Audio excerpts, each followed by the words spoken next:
وہ پانی کا گھونٹ پیٹ میں تیرا کون سا گیا جو تو نے گناہ کے ساتھ نہیں اتارا؟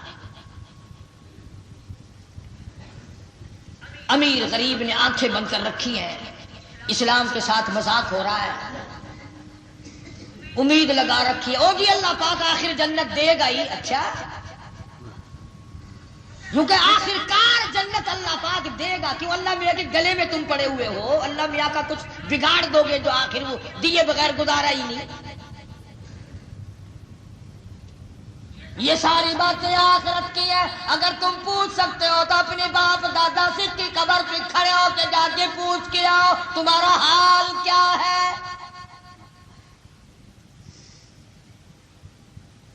یہ ملتان شہر کے چاروں طرف اتنے بڑے بڑے گلستان قبرستان پڑے ہیں، چکر لگاؤ، حالات کا اندازہ لگاؤ، معلومات کر کے آؤ کیا بنی ہوئی ہے، کیا حالات ہیں۔ قرآن کریم نے للکار کر آواز دی، وجوہ یومئذ ناظرۃ الی ربہا ناظرہ، وہ لوگ اللہ کے سامنے لائے جائیں گے جن کے وضو کی وجہ سے اعضاء چمک رہے ہوں گے، چہرے بھی چمکتے ہوں گے۔ ووجوہ یومئذ باسرۃ تظن ان یفعل بها فاقرہ، کلا اذا بلغت التراقی وقیل من راق وظن انہ الفراق۔ قرآن کریم کہتا ہے پوچھو تو صحیح کہ دم نکلا کیسے تھا، کس طرح سانس رکا تھا۔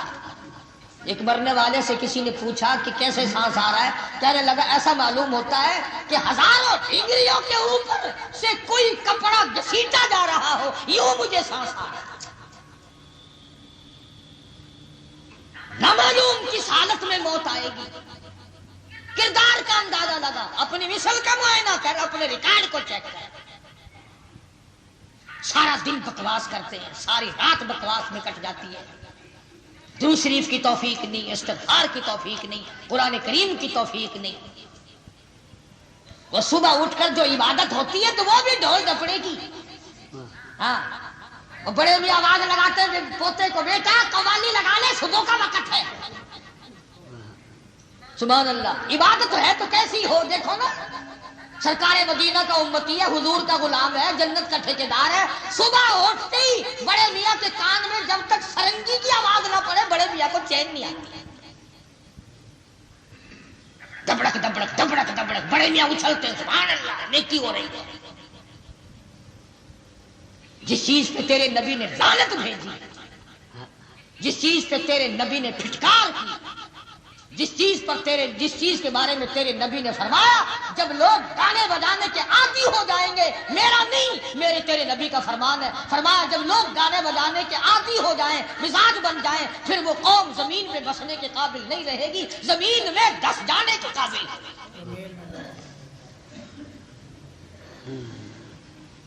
عبادت بنائے پھرتے، جاہل اور ان پڑھ لوگوں کو پھنساتے ہو۔ قوالی شریف، حضور کا نام لے کر گانا گاتے ہو، پاکیزہ نام جو عرش عظیم اٹھانے والے فرشتے بھی جس ذات کا نام عدم سے لیتے ہو، باوضو لیتے ہو، ہر وقت احترام سے لیتے ہو، تم اس نبی کے نام کو ڈھولک پہ بجاتے ہو۔ بہانہ بنا رکھا ہے، فلانے تو مانتے نہیں، اور بزرگان دین پہ الزام ہے کہ جی چشتیہ خاندان کے بزرگ قوالی سنا کرتے تھے، وہ پگلے نعت خوانی تھی، سرکار دو عالم صلی اللہ علیہ وسلم کی تعریف کرتے تھے، شعراء شاعر لوگ تعریف کرتے تھے، ثنا خوانی کرتے تھے، مدح سرائی کرتے تھے، سننے والے لوگ بے ہوش ہو جایا کرتے تھے۔ آج شراب پی کر کے تو قوالی کرتے ہیں، سننے والے بدماشی کرتے ہیں، اللہ اللہ خیر صلی اللہ، اور پھر قوالی بھی کیسی، میں شرابی میں شرابی میں شرابی، وہ پڑا دفعہ ہو کے پی لیا، اگر کوئی شرابی ہے تو ہم کیا کریں آپ، مر دفعہ ہو کے اس طرف، یعنی ایک گناہ کرنا اور ایک اعلان کرنا، میں شرابی، تو بھی آ کے پی کے دیکھ لے میں شرابی، ہے کوئی بات؟ پاگل کو یہ جتنے بسوں کے ڈرائیور ہیں نا صبح صبح اور یہ قوالی لگانا گانا مت لگانا، ان کے خیال میں قوالی قرآن کی تلاوت ہے۔ درود شریف پڑھتے ہوئے پھانسی لگتی ہے، بس شروع کرو، جب چلاؤ پیر رکھو، درود پاک پڑھتے ہوئے پھانسی لگتی ہے، استغفار پڑھتے ہوئے پھانسی آتی ہے، قرآن کریم سورت ملک سورت یاسین کی تلاوت کرتے ہوئے تکلیف ہوتی ہے، سرنگیوں میں برکت تلاش کرتے ہو، ڈھپڑوں میں اور ڈھول اور ہارمونیم اور طبلے میں برکت۔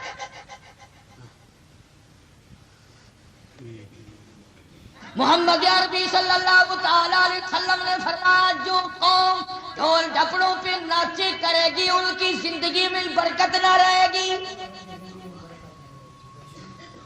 پھر سکون اٹھ جائے گا، پھر ماں باپ کا ادب اٹھ جائے گا۔ اب دیکھ لو کتنا ادب ہو رہا ہے، کتنا احترام ہو رہا ہے۔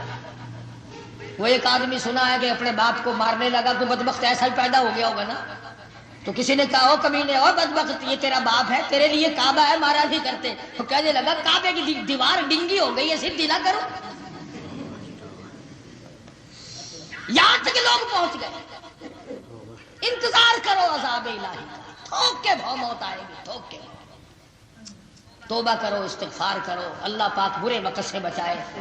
عرض یہ کر رہا تھا کہ صحابہ کرام کی زندگیاں اٹھاؤ، خوف دیکھو، ڈر دیکھو، ان کا اقرار دیکھو، اعتراف دیکھو، غلامی دیکھو، اس کا نام ہے غلامی۔ عورت خود چل چل کر آتی ہے اور کہتی ہے یا رسول اللہ یہ میرے قدم اس زمین پہ نہیں پڑنے چاہیے، میں گناہگار ہوں، خدا کی زمین پاک ہے۔ یہ ہمارے ملک کے دولت مند کبھی سوچتے ہیں کہ یہ خدا کی زمین پاک ہے، اس پہ شراب نہ پئیں، اس پہ جوا نہ کھیلیں، اس پہ حرام زدگی نہ کریں، اس پہ بدماشی نہ کریں، اس پہ بیٹھ کر رشوت نہ بٹوریں، کبھی سوچتے ہیں؟ میں عرض کر رہا تھا کہ جو آدمی ایک حضور کے فیصلے کو نہ مانے صلی اللہ علیہ وسلم تو وہ تو صحابہ کی نگاہوں میں کافر ہے۔ اور لوگوں میں تو کسی کو کافر نہیں بناتا، جنہوں نے پورے دین کو ٹھکرا دیا ہو، جنہوں نے پورے قرآن کو ٹھپ کے رکھ دیا ہو، جنہوں نے پورے دین اور اسلام کو گھر سے دھکا دے کر نکال دیا ہو، ان کے بارے میں غور کرو کہ وہ لوگ کون آج مر رہے ہیں، کن لوگوں کے دم نکل رہے ہیں، یہ جنازے کن کے ہو رہے ہیں، یہ قبرستان میں کون جا رہا ہے۔ جب یہ بات سمجھ میں آئے گی انشاءاللہ پھر کچھ نہ کچھ توفیق ہوگی۔ جو کرو گے اپنے لیے کرو گے، کسی پر کوئی احسان نہیں کرے گا۔ اپنا حساب، اپنی خبر، اپنی موت اور اپنی جان، اپنی قیامت اور اپنا معاملہ، ہر آدمی اپنے اوپر غور کرے۔ اللہ پاک عمل کی توفیق عطا فرمائے۔ پچھلے جمعے کراچی تھا، بیان ہوا، اس کا نام رکھا ہے عشق رسول صلی اللہ علیہ وسلم کی حقیقت۔ کراچی کا پچھلا جمعہ، باہر دروازے پہ کیسٹ موجود ہے۔ اسی طرح سے مولانا محمد علی صاحب جلندری رحمۃ اللہ علیہ کی، بڑے اللہ والے شعر تھے، سن 65 کی جیل ان کی ہوئی تقریر ہے حضرت جلندری مرحوم کی، 2 کیسٹوں میں ہے، قاضی صاحب کی بھی ہے، اور اسی طرح سے میری اور کافی ساری ہم کراچی سے لائے ہیں۔ مقصد یہی ہے کہ گھر گھر میں تبلیغ پہنچے، گھر گھر میں بیان پہنچے، نہ جانے کس کو توفیق ہو جائے عمل کی، تو کراچی کا جمعہ ضرور لے کے جائیں۔ اس عشق رسول صلی اللہ علیہ وسلم کی حقیقت اس کا نام ہے۔ اللہ پاک عمل کی توفیق عطا فرمائے۔ ماشاءاللہ سبحان اللہ، قاری دین ملتانی صاحب بہت ہی خوبصورت اور پیارا بیان فرما رہے تھے۔ تو بیان سننے سے ہمیں یہ پتہ چلتا ہے کہ جو اسلام کا ابتدائی دور تھا اس میں خالصتاً بہت سی ایک عمدہ قسم کی اور خالص نیت والے لوگ اور صحابہ کرام تھے، دین خالص تھا۔ اس سے مراد یہ ہے کہ اگر ان سے کوئی توبہ اور گناہ سرزد ہو جاتا تو حضور پاک صلی اللہ علیہ وسلم کی بارگاہ میں خود کو پیش کرتے کہ یا رسول اللہ صلی اللہ علیہ وسلم ہم پر اسلام کی حد نازل فرمائیں۔ تو اسی میں بہت ہی خوبصورت اور پیارا واقعہ ایک صحابی کا ہے کہ ان سے زنا سرزد ہو گیا تو انہوں نے حضور پاک صلی اللہ علیہ وسلم سے آ کر خود کہا کہ مجھ پر اسلام کی حد نازل کریں۔ تو حضور پاک صلی اللہ علیہ وسلم نے اپنا رخ انور ایک طرف پھیر لیا، تو اس نے دوسری طرف جا کر کیا تو بھی حضور پاک صلی اللہ علیہ وسلم نے رخ انور دوسری طرف پھیر لیا۔ جب وہ تیسری طرف گیا تو حضور پاک صلی اللہ علیہ وسلم نے فرمایا کہ تجھے کوئی مبالغہ آرائی ہو رہی ہے، تجھ سے کوئی بھول ہو رہی ہے، لیکن اس نے صحابی نے کہا کہ نہیں حضور پاک صلی اللہ علیہ وسلم مجھ سے واقعتاً ہی گناہ سرزد ہوا ہے، مجھ پر اسلام کی حد نازل فرمائیں۔ تو جب اسلام کی حد نازل کی گئی اس پر تو حضور پاک صلی اللہ علیہ وسلم نے فرمایا کہ اگر اس شخص کی توبہ کے صدقے پورے مدینہ منورہ کے لوگ مغفرت طلب کرتے تو یقیناً ان کو مغفرت دے دی جاتی اور وہ اس مغفرت کے صدقے جنت میں چلے جاتے۔ سبحان اللہ۔ اس حساب کا ان کا ایک اور پختہ اعلیٰ درجے کا ایمان تھا کہ اگر ہم سے کوئی گناہ سرزد ہو گیا ہے تو تو اسی دنیا میں رہ کر ہم اس کی جو ہے وہ گناہ کی سزا قبول کریں، آخرت کا عذاب بہت ہی زیادہ اور سخت ہے۔ اسی طرح ایک اور عورت کا بہت ہی خوبصورت اور پیارا واقعہ ہے، اس سے گناہ سرزد ہوا اور گناہ کی وجہ سے عمل ہوا تو حضور پاک صلی اللہ علیہ وسلم کی بارگاہ اقدس میں آئی اور کہا کہ اے اللہ پاک، اے حضور پاک صلی اللہ علیہ وسلم، مجھے سزا دیجیے، مجھ پر اسلام کی حد نازل فرمائیے۔ تو حضور پاک صلی اللہ علیہ وسلم نے فرمایا کہ اگر میں تجھ پر اسلام کی حد نافذ کروں تو یہ جو تیرے اندر ایک جان ہے یہ بھی تمہارے ساتھ ہی ہلاک ہو جائے گی۔ تو اس کا گناہ اور اس کا جو ہے وہ اس کا الزام میں اپنے سر نہیں لے سکتا۔ تو جب یہ پیدا ہو جائے تو تب آ جانا۔ جب بچہ پیدا ہو گیا تب وہ حضور پاک صلی اللہ علیہ وسلم کے پاس دوبارہ تشریف لائے کہ اے اللہ پاک کے رسول، مجھ پر اسلام کی حد نازل فرمائیے۔ تو حضور پاک صلی اللہ علیہ وسلم نے فرمایا کہ جب تک یہ کچھ کھانے پینے کے لائق نہیں ہو جاتا تب تک تم پر اسلام کی حد نافذ نہیں ہو سکتی۔ تو وہ 1 سال کے بعد پھر حضور پاک صلی اللہ علیہ وسلم کی بارگاہ اقدس میں آئی اور رو کر کہنے لگی کہ اے حضور پاک صلی اللہ علیہ وسلم، مجھ پر اسلام کی حد نافذ کیجیے، مجھے ڈر ہے کہ اگر میں اسی حالت میں مر گئی تو قیامت کے دن کیا جواب دوں گی۔ تو حضور پاک صلی اللہ علیہ وسلم نے اس پر اسلام کی حد نازل فرمائی اور فرمایا کہ اس لڑکی اور اس عورت کی جو توبہ کا ایک حیثیت اور ایک لحاظ ہے، اس سے اگر پوری دنیا میں مسلمانوں کی پناہ اور امان مانگی جاتی تو ان کو پناہ اور امان دی جاتی۔ یعنی اس حد تک اس کا تقوی اور خوف تھا اللہ پاک کی عدالت سے اور آخرت سے۔ تو ہمیں چاہیے کہ ہمیں جب سے ہم گناہ سرزد ہو جائے تو حضور پاک صلی اللہ علیہ وسلم کی سنت اور صحابہ کرام کا طریقے پر عمل کرتے ہوئے ہمیں چاہیے کہ اس گناہ کی معافی مانگیں، نہ کہ گناہ پر رٹائی کریں کہ ہم سے کوئی گناہ سرزد ہی نہیں ہوا۔ ایسے جیسے کسی عام زندگی میں کوئی بھی مشکل پیش آتی ہے تو لوگ سوال کرتے ہیں کہ ہم سے کون سا گناہ سرزد ہو گیا، جیسے آپ سے کبھی کوئی گناہ سرزد ہی نہ ہوا ہو۔ تو اس طرح کی باتیں نہ کیا کریں۔